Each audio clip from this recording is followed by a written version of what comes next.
In Sky Bet League 2, Gareth Southgate's best man, Woodman, is a great man. Manager of the season, Bromley, promoted to League 1. Incredible. MK look okay after a win at Crewe. It was uh-oh for Notts and Swindon and Udo for Salford. Nice. They're fourth.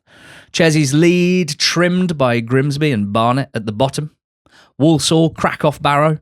Newport hit the final fence at Cheltenham. Tranmere suffered gas explosion. And Crawley, they drew 0-0 against Shrewsbury. So where's the cat amongst those pigeons? Harrogate scored for the hell of it in the 99th minute, and just 2 points separates the bottom 5. Man, I feel alive. This is the League 2 recap from Not the Top 20, sponsored by Sky Bet and the Sky Bet EFL Building Foundations Fund. Hi, George. Hello. You okay? Yeah, just final fence I was going to call you out on, but then I realised because the goal was late, it kind of works. Yeah. Good. Cool. There's almost always something that you want to pick me up on, and then straight away you realise that's broadcasting. Yeah, quite enjoyed Walsall crack-off. Yes. Sounds a bit like Warsaw. Yeah. Bromley 0, Cambridge 0 happened on Thursday night. I was there. Bromley didn't have a promotion party on Thursday night, which was a shame. It was a good game, despite being 0-0. I thought so anyway. Cambridge, the better side in the first half. Ben Knight, big chance, slid it wide. Shane Lavery, truffle pigging, heading against the bar. But also at the other end, Omar Shomi headed just over. Then in the second half, Bromley came on a little bit. They had a big chance. Ben Thompson, Callum Watts had a header at the other end for Cambridge. It was pretty even. Big goalmouth scramble at the end. 0-0. Lovely stuff. Decent point for both, really, in the circumstances. And I was pretty impressed by Cambridge, to be honest. But because on Saturday, Notts County lost, Bromley's promotion was confirmed. And George, we've been pretty fortunate over the last 10 seasons to cover some pretty cool stuff. I would say to you, I would put it to you, that Bromley coming into the EFL was pretty cool, and Bromley being a League 1 club next season is absolutely awesome. Yeah, it really is. It's incredible what they've done to come up in the way they did, where they weren't one of these money bags, the likes of Stockport or Salford, we've seen them come up recently. They didn't even top the league. They came up through the playoffs, but immediately kind of adapted and progressed and kept a core of their non-league players whilst adding a kind of smattering of EFL talent. Mitch Pinnock certainly being one who's made a huge difference to them this season. Andy Woodman has adapted well to his first couple of seasons being an EFL manager. Their style of play hasn't changed, but they haven't been found out. They've been effective from set pieces, been defensively solid. They've been unashamed of what they're about in terms of being pretty direct, and because it gets some points. They were unashamed in the summer of showing an ambition that dwarfed what people thought was going to be possible for them. So an amazing success story. It's another case where we keep seeing this, where the best footballing teams in League 2 don't tend to win League 2. And this is another season where you look at the top 3 and you see they're all kind of direct and muscular in terms of their approach to the game. The best footballing teams often scintillating, but also lose too many games to really threaten the top 3. We see it every year. And Bromley certainly epitomised that. Yeah, we should do a special episode on Bromley. Oh, good. We are doing one. It'll be out on YouTube and on the pod feed over the next couple of days. We'll be diving deeper. I wanted to shout out Ross, who's a Bromley fan on NTT20 squad.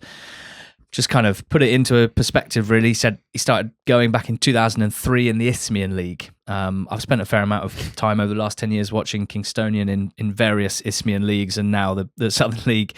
And it's kind of crazy to think that any club that play at that level could make it to League 1.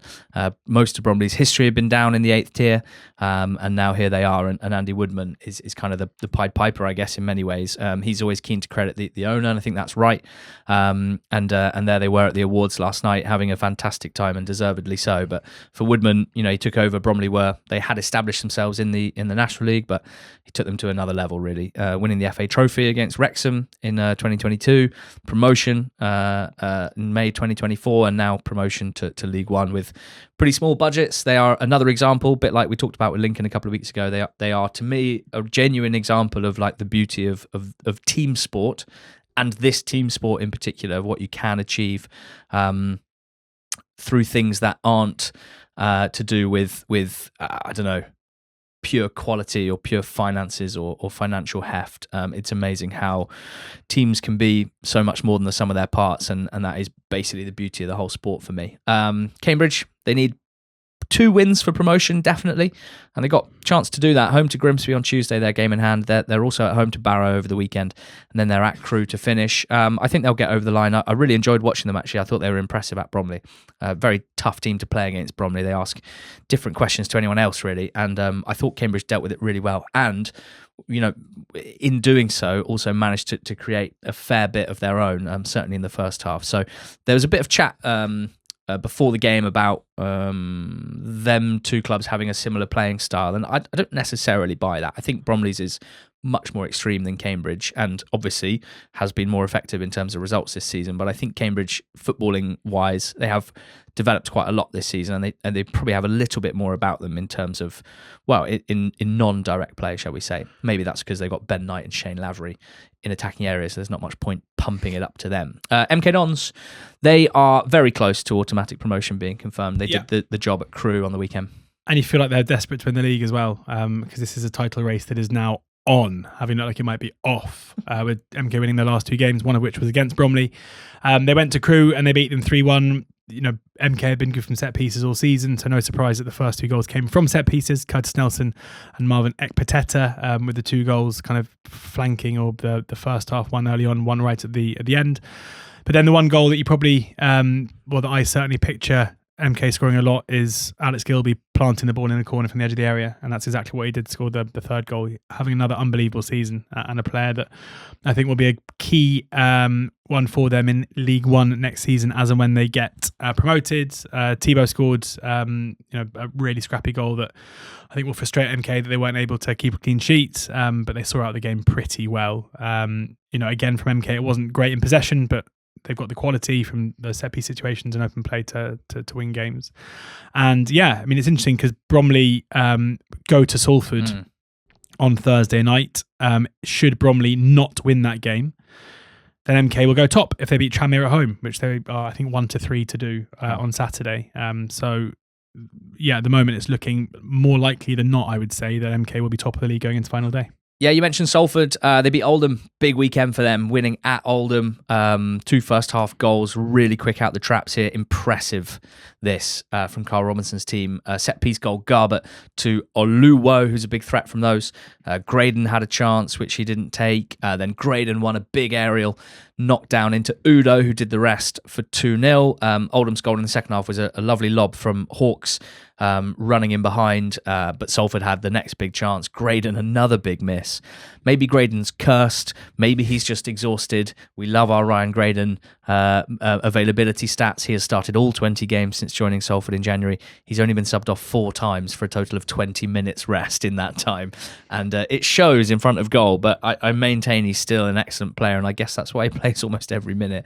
Salford into 4th now. That really was, don't sleep on that performance from Salford, particularly defensively, I think, going to Oldham, restricting them to so little and leading for most of the game. But even in the second half, they still maintained a threat of their own, even without extending their lead. That definitely caught the eye. They might have been somewhat forgotten, I think, Salford, over the last couple of weeks, but still massively in with a shout. They are 1 point behind Cambridge. Cambridge do have a game in hand, which is tomorrow night against Grimsby.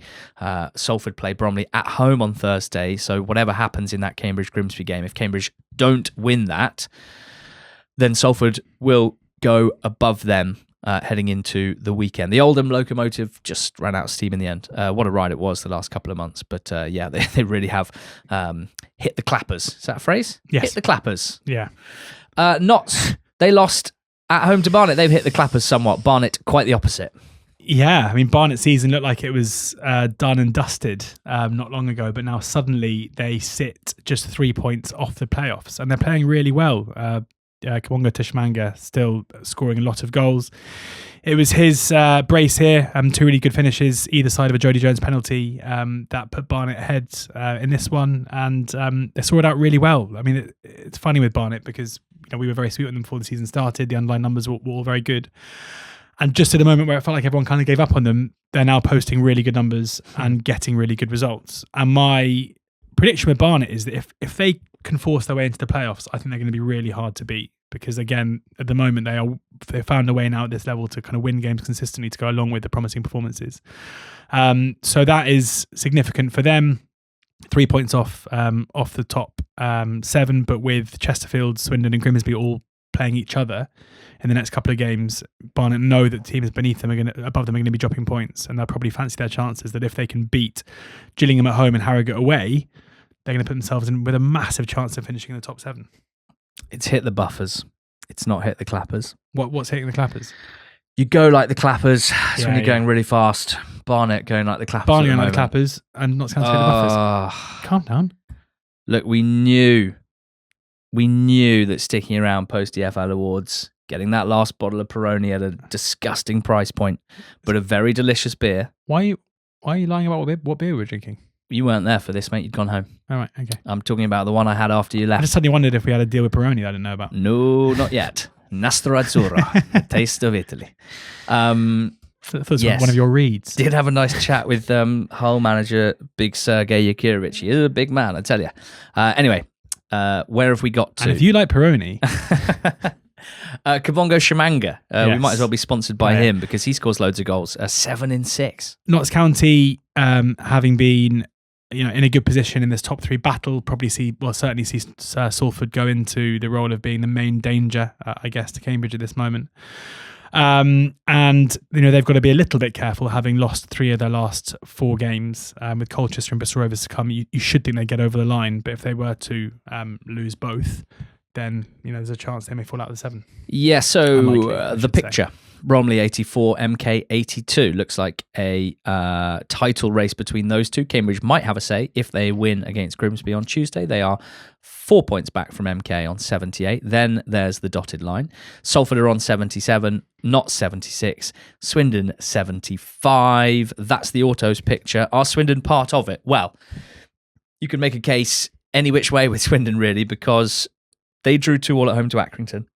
They were at home to a team who had picked up 5 points from their previous 12 games. Had Swindon won this game, they would be 4th in the table. They'd be 1 point off the automatic promotion picture. They would have got the confidence-boosting win that they needed after things have felt a little bit like they've been leaking somewhat.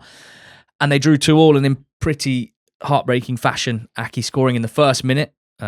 Wood scored when Swindon had touched the ball only 3 times in the match, and one of them was a save that was tapped straight to the back post where Wood's tapped in. So good start, Swindon lads. Good shape there. They did get their act together. Palmer and Drinan both scoring in the first half to put them 2-1 up, and they kicked on in the second half. Holman had a 1-1 save by Wright. It seemed fairly comfy until it suddenly wasn't. Worley and Woods with a 1-2. Worley with a sneaky shot towards the far corner, pushed away by Ripley. Butterfield finishing the chance. It's a real poor one for Swindon, that. Bit of referencing of the substitutions that Holloway made. He brought Ollie Palmer and Ollie Clark and Junior Hoyler off. Now, those are all experienced heads. Maybe keep 1 or 2 of them on to help see things out. Maybe there's something in that, but also they are experienced heads. What that is a euphemism for is old in the legs. Fresh legs is not always the worst thing. I don't know, but there's definite bad vibes at the moment with Swindon, and with Holloway's definitely hasn't got them dancing to the tune that he did in the first half of the season. And they're obviously, in league table terms, they're still in what looks like a strong position. They're on 75. They're only 3 points off 3rd, and they have a 4-point cushion to 8th in terms of their playoff spot. It looks safe for Swansea, but then for Swindon rather, you delve a little bit deeper, and their last 2 games of the season are against, oh God, the 2 teams beneath them. That being Chesterfield, who are 7th, they drew 1-1 at Fleetwood, and Grimsby in 8th, they won 4-1 at Gills. Yeah, I mean, huge win this for Grimsby, just in terms of their prospects of finishing the top 7, knowing they've got that massive game coming up, which is going to be a huge opportunity for them to close the gap on Swindon. Good taking the lead away. The Gillingham side have been in poor form with very little to play for, with a really nice finish from Andy Cook. To concede as they did, McCleary down the right-hand side, quite a strange first touch. Couldn't really work out if he meant it or not. So with 15 or so minutes to go, you'll need to find a way to win the game in order to really keep the playoff dream as a possibility or even a likelihood. They capitalised from a really poor error from Morris in goal for Gillingham, with Cabia managing to kind of dispossess him and score the goal. Green then heads home, and then Werner makes it 4-1, and it's a resounding, thumping victory and a really good performance to go with it. Chesterfield, a very different story for them, but no less significant. They were down to 10 men after an hour or so with McFadden sent off. I think this is harsh. I like, it's one of those that I talk about a lot where the foul is given for, McFadden basically clears out the Fleetwood attacker, who I'm not entirely sure it was, maybe Helm, just outside the area, but after he gets his shot off and then he's sent off. But like, can you be denying an obvious goal scoring opportunity if the player gets their shot away? I think if you've still fouled them, then you've stopped them from having the shot that they might have otherwise had. But he had the shot and then he was cleared out. What's the dog's O there? No, that doesn't feel right to me. Yeah, it was a kind of a strange one. Where I can see, like, visually, you're like, yeah, he's through on goal and you've wiped him out. But he's shot wide and then you've cleaned him out afterwards. So, bit of an odd one. Ched Evans then made it 1-0 to Fleetwood. But Ryan Stark scored the ball falling to him for set piece and him firing home really late in the day in front of the Chesterfield fans, who, just massive scenes for them and a big point, which keeps them in 7th spot going into the midweek games. But as we said there, like, League Two is interesting now because the Swindon defeat the Swindon draw against Accrington to their fans would have felt like a defeat and would have felt like it was their chance of automatic promotion gone, and that's true. But they, I keep saying, are in massive danger of falling out of the top 7 altogether, because if Grimsby get anything from Cambridge on Tuesday night and then beat Swindon on Saturday and Grimsby are at home, then Grimsby will overtake Swindon. Should Chesterfield get anything out of their game, should they beat Crewe, then suddenly Swindon could be out of the top 7 going into final day where they play Chesterfield. That Chesterfield Swindon game is going to be massive, and with Barnet obviously playing a huge part in this as well. So yeah, if I was a Swindon fan, I was accused of, what was it, one-eyed bias or something. Yeah, I'd say it's still looking pretty precarious. I mean, obviously they win either of those games and they're absolutely fine. Probably draw either of those games, then they might be okay. But Grimsby are playing well, and it wouldn't surprise me if Swindon are in a bit of trouble going into final day. It's funny because one-eyed suggests a sort of narrowed vision, but I'd say the way that you're looking at this with bringing the fixtures into how many play, eyes am I looking at? More vision than your average man, I'd say, has, or your average anything. 25 points from Gillingham's last 29 games is not great. What is great is Jay's Cabia's first league season at this level, 15 league goals. If he gets one more, he'll equal his haul of 16 last season for Truro in the National League South, which is what got him the move to Grimsby.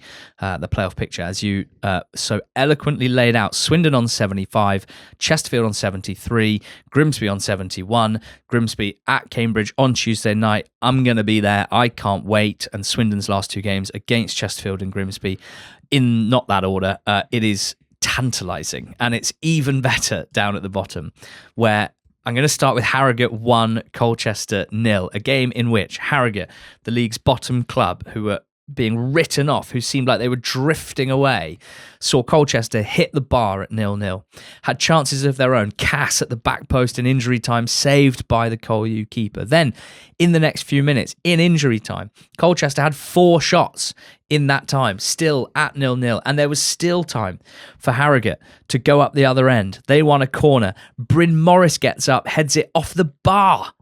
Kept alive by Gibson, Jacob Slater, young left back on loan from Brighton, stabs home. 90+9, Harrogate Town not done yet. They were the only team in the bottom 5 to win, and that is massive because it clearly opens up both relegation spots now. This is not 4 teams and 1 relegation spot. This is 5 and 2. Rocco replied to a tweet of ours pointing out that Harrogate have gone 48 years without being relegated. So why would they give up easily? That wasn't going to happen. Fraser, who's a Barrow fan, took the time to DM us on Substack to ask us to cover the specific question: why will Harrogate seemingly never die? This whole thing has me tearing what remains of my hair out. They can lose their best player to injury, brackets Ellis Taylor, somehow still regenerate. They are the cockroach that somehow survives the nuclear fallout. I can't give you any analysis there. Harrogate, like all the teams in this mix, are capable of this, but only every now and then. And that's the case for Crawley. And to a lesser extent Tranmere, who've barely won for 6 months, and Newport and Barrow. It is crazy at the moment. Who do Harrogate have left? Can they pull away? Walsall away, Barnet at home. We know Barnet might give themselves a shot at the playoffs going into final day. That would be very tough. Walsall away. Well, Walsall, George, they went to Barrow. It looked like a big opportunity for Barrow to go back-to-back wins after a big midweek win, and instead, Walsall won 3-1. What are Walsall? It's just unbelievable what they do. They just, whenever you think they're going to do something, they do exactly the opposite. And here, after 2 defeats, a season spiralling out of control, a 4-0 defeat against Cheltenham last time, up against a Barrow side, buoyant, huge game for them. They just dominate. And they go 3-0 up, Albert Adome with the first, Hancock with the next 2, one of which is a free kick that goes straight in at the far post, across that evades everyone. 18 shots, 2.59 XG.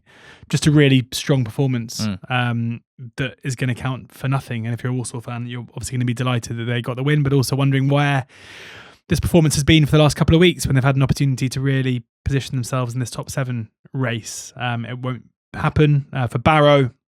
Obviously, for them, unable to build on that momentous win against Oldham in midweek. They remain 1 point off Newport. Handy for them, I guess, that teams around them, teams above them, not in Harrogate's case, teams above them, lost as well. Where we're still in the position that wins are going to be huge for the likes of Tranmere, Newport and Barrow.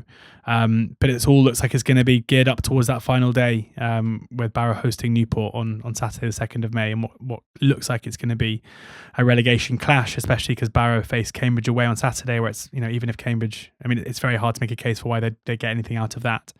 And obviously Newport could, if they were to lose that, Newport could put themselves 4 points clear if they beat Oldham on Saturday, which maybe feels more likely. So, all to play for, but yeah, frustration, I think, for Barrow fans. What happened in that Newport-Cheltenham game? They lost by a goal to 0. They were pretty good, Newport. They'll feel really frustrated that they weren't able to get something out of the game and probably even a win. They looked the better team. They hit the woodwork a couple of times.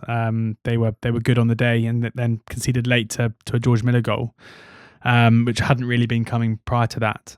So yeah, huge frustration for them. I guess the positive being that they put in another good performance. They're playing pretty well. And as I say, I think with the visit of Oldham, whose playoff hopes have been extinguished, they'll hope that they can get a win there. Because if Newport win, then Barrow would have to beat Cambridge away to prevent that being a win that would secure Newport safety for next season.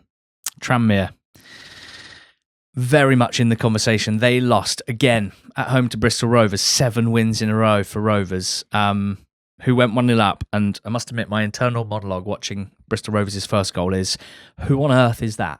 Scoring a wonderful goal full of skill and strength, cutting in from the left, finding space to shoot, and then smashing a powerful strike into the far corner. Promise Omakere? Surely not. No, I promise you. That's Omakere. We have not seen very much of that from him this season, but what if Steve Evans can coax a bit more out of him? Joseph equalised for Tranmere, and you thought this could be it. There was a decent crowd at Tranmere. They were getting behind the team. They're trying to edge them over the line and get a win, but no. Joseph Kamrich is pretty good. Yes. He finds himself 1v1 against Pat Brough. And I'm afraid there's only one winner there. Kamrich dips inside, smashes in, wins it for Rovers. Probably going to get 120 points next season, Bristol Rovers, by the looks of things.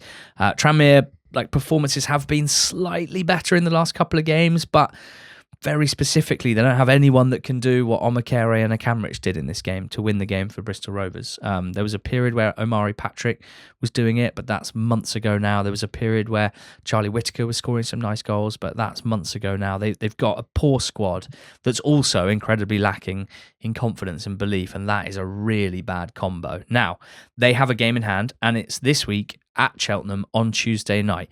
Tranmere's last away win was on the 1st of January, so let's not expect too much here, but clearly a win would be absolutely massive. Even a point would be incredibly helpful. Tranmere seem doomed at the moment, but I suppose if you ask fans of Crawley, Newport, Barrow and Harrogate, they all kind of feel like that. 3 of them are going to stay up. Crawley drew 0-0 with Shrewsbury at home. decent performance. Tactics were fine. The build-up was fine. Just the shooting tremendously poor from Crawley, and that's what stopped them from winning the game. Their best shot was in the last minute, cannoned off the far post. So Crawley still at the top of this 5-team mini-league. There's so much still to come in this League 2 relegation battle, but I suppose most pressingly, it's this game on Tuesday night between Tranmere and Cheltenham Town. Tranmere could give themselves a huge step forward in survival, or they could sink deeper into the mire. We got, 2 more Monday pods after this one. We'll be recapping penultimate weekend next week and then final day as well. That first weekend in May. It's a league still with so much riding on it. At the top in the automatic promotion battle, the title race, clearly the playoff battle, and at the bottom as well. Just a pleasure to cover. So thanks for listening and watching us. Make sure you subscribe to our YouTube channel if you're watching us on there. And thank you and go well.